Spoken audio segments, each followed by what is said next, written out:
Kyren Williams was extended 3 years, $33 million. I believe 23 of that was guaranteed. So the AAV on that comes out to 11 million. I think that places him at about 7th or 8th highest paid running back now. I'm not mad about it.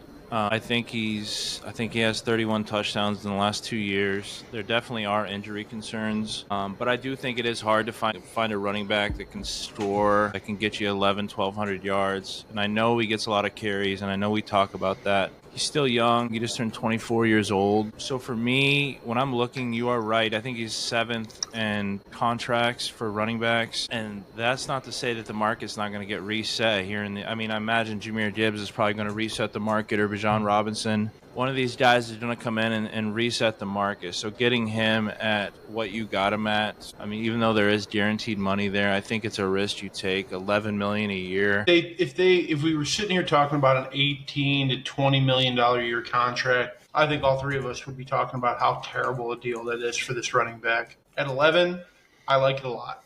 You're not putting him on the tier with Saquon, Gibbs, Henry, but I think he's certainly in that second tier of running back in the league. He's been your workhorse for the last 2 seasons with all the issues at wide receiver that they've had in LA. I don't hate this whatsoever. I'll start off by saying PFF did have him ranked as the 32nd rated running back out of 47 last season. Not great. Usually when you're at the bottom half of that, not great. If we go back to his combine athleticism score, he scored a 91.6.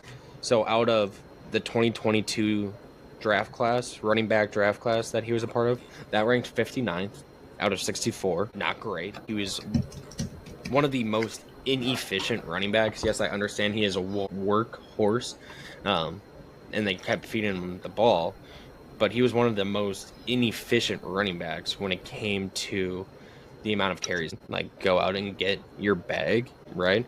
From a Rams perspective, I just don't understand what they are doing. They've spent good draft capital the last couple seasons in Blake Corum in the 3rd round 2 years ago, and then this Hunter guy in the 4th round this year. I don't understand why you're using those draft picks on running backs if you fully intended on paying Kyren to be your starter here at least for the next 2 seasons.